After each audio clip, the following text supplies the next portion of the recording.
Welcome to the Caspian Arts Foundation panel discussion on arts education in the Middle East. Just to give you a brief background, this was set up a few years ago in London as a charity awarding scholarships to students from Middle East, from North Africa, to pursue their postgraduate level education in visual arts and fashion.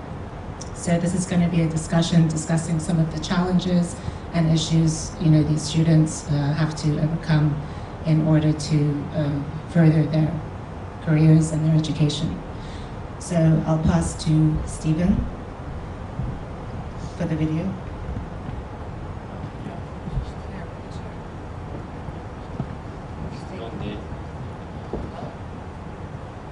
Morning.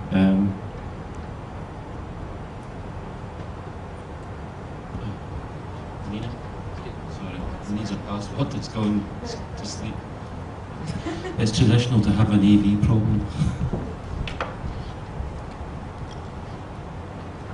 Nina thought it would be quite nice just to show a really short film, and it's from our university in London, University of the Arts London, which is made up of 6 colleges: Central St Martin's College of Art and Design, Chelsea College of Art, Wimbledon College of Art, Camberwell College of Art, London College of Fashion, and London College of Communications.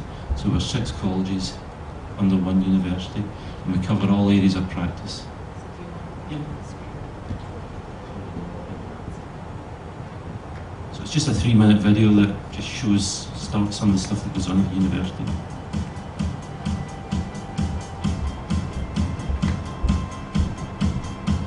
I've just walked into this building and it looks amazing.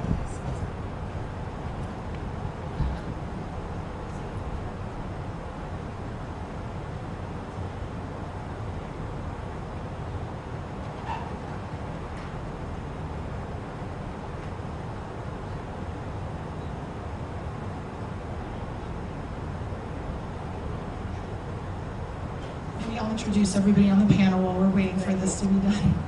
So, my name is Alia Al Senussi, and I am a committee member of the Caspian Arts Foundation and have been working with Myrna Ayad, who did our kind introduction, discussing, how best to push Caspian Arts Foundation forward in the best way to involve as many of the artists that we really need to have in London and educate within the system there.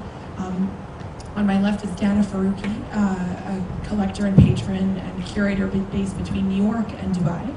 We have Myrna Ayad, the editor of Canvas magazine. And of course we have Stephen, who just discussed his role at the University of the College of the Arts of London. So, is the video now working? No. Anyway, so we'll move on and start discussing the topic. So, here it is. Oh. Should we try? try? Looks like it's a PC though, not the Mac. Oh, yeah. In any case, I think, for us, and I think a topic that many of us have been discussing over the years coming to Dubai, coming to the rest of the region, is the lack of arts education at all levels. And I think, through all of our various experiences that are not just in Dubai and not just in the Middle East, but through our travels and our experiences with Western institutions, one of the key questions is how best to integrate artists from the Middle East into, the Western system of education, but also how best they can serve their local communities when they come back. And I think perhaps Myrna can discuss this first and talk to us a little bit about the challenges she sees from the artists you've worked with, in Dubai, Beirut, and very much are also artists that are in the diaspora of their own communities. It's working. Shall we try it? It's up to you. I'll put it on full screen. Yeah. I've just walked into this building and it looks amazing. It's like a cathedral of the arts, a cathedral to the arts. My message to people who are studying out in King's Cross would be to embrace this change. It's like building a colony on a new planet.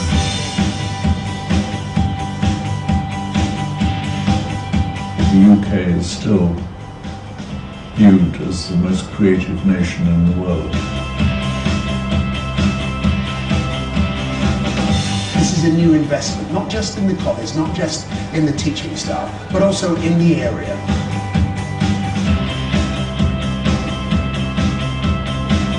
It's about teaching people to use their minds and think about the world in a certain way. And that's the great tradition, I think, that British and specifically London art colleges have got. It's really an art school where fashion happens to be a department in it, rather than a fashion school.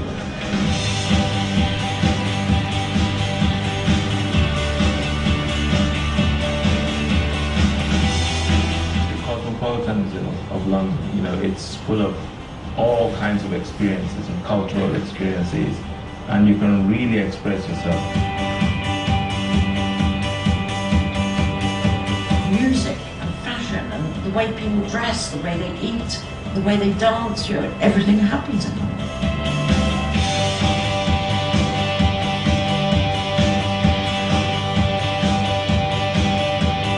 I think that location is going to be one of London's most important, most exciting, most vigorous hubs.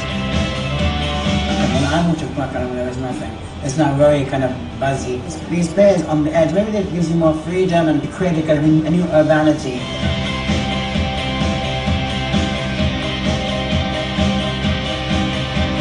Joining Senses and Minds was probably the best thing I've ever done.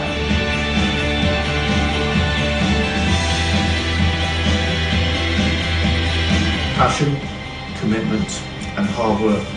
Yeah, a bit of luck. Perseverance and dedication and loving what you do. Do the things that excite you and move you. And celebrate that this is the beginning of a new chapter.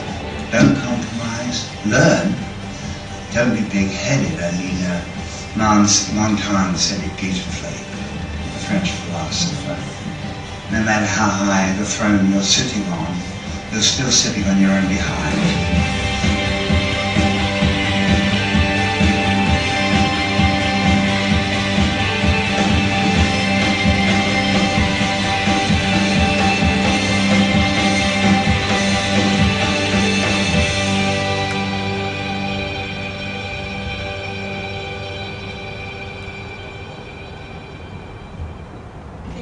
Stephen.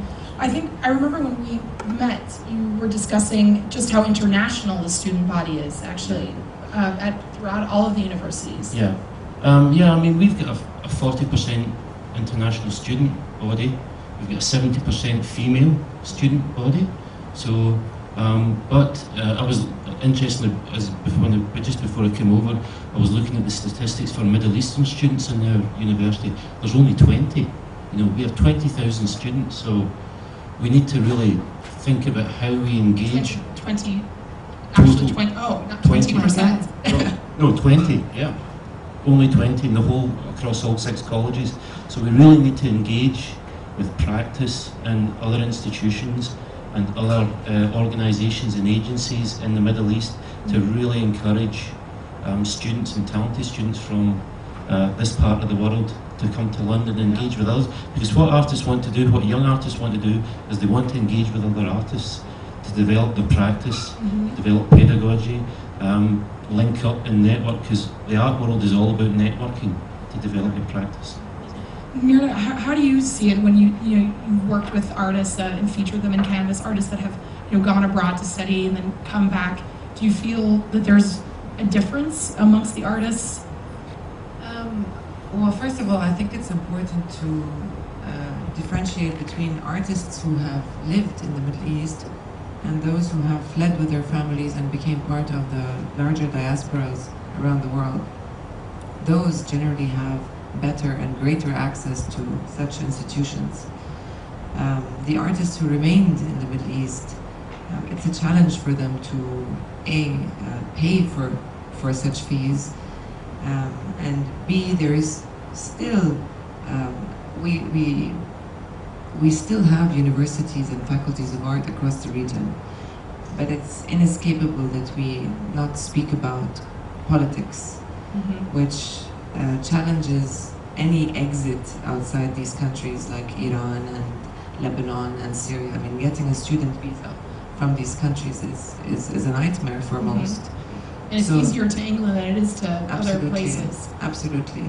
So this is one fundamental challenge. In principle, there have been issues like the welcoming of arts as a professional practice. We're still getting there in the Middle East.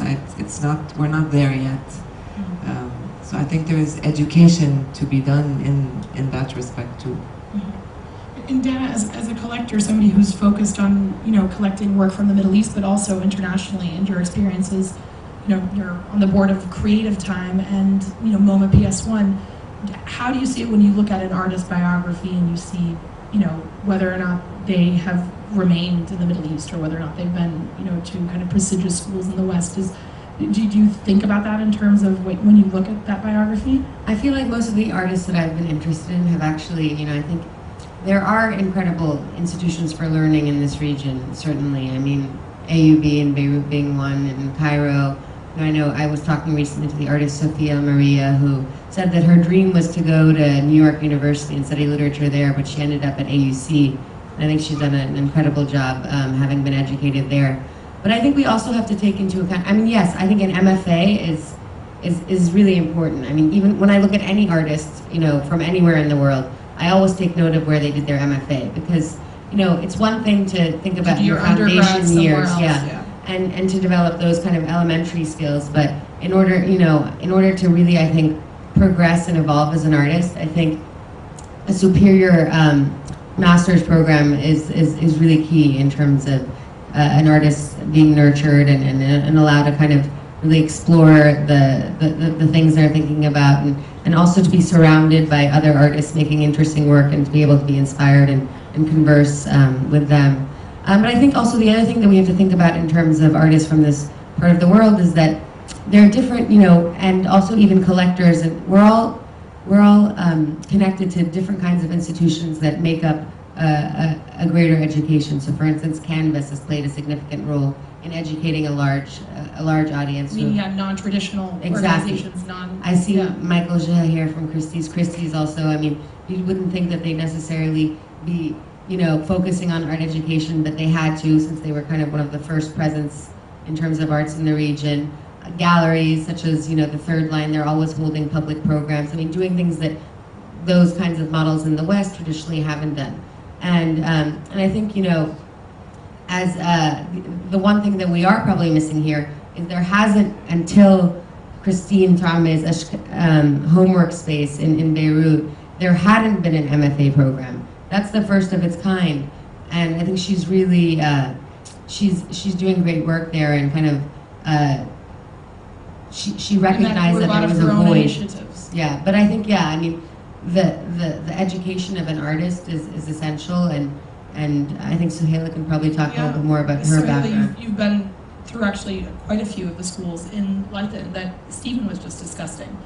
Even though you're originally of Iranian origin and your family, your father's involved in the creative arts. My father is an artist, and although my first degree was in biochemistry, and I chose to do art as a second career. But primarily I always wanted to be an artist, and it was really important for me to go to the Uber colleges, because I think apart from the fact that in these colleges you are in touch with practicing artists at the height of their career, and you get opportunity to have visiting artists who are Turner Prize winners. I mean, I graduated from Goldsmith, my MA, but my postgraduate diploma was from Chelsea, and I think both Chelsea and Goldsmith are in the rank of Uber colleges, and I think the opportunity it gives you is not only to come across international students who practice in other countries, so you get exposed to other cultures, but really important that you have workshops and teachers who are practicing artists at the height of their career, and you get opportunity to invite other, great artists to come and give you one-to-one seminars, which is, totally invaluable. And I think, on the practice side of things, to be in workshop, the person who taught me to do sculpture was the person who was working with Damien Hirst. So I kind of have that level of kind of engagement sort of, and expertise, you know, and these colleges have enough money to provide you workshops, which possibly other smaller colleges might not. And you know, there's always a money issue with students, and to be able to have things made at college would make a huge difference to the budget of an artist student. So I think it's really important to be able to make work in college in situ, rather than having to you know, do work outside, which sometimes it can just bring the project to an end because you just can't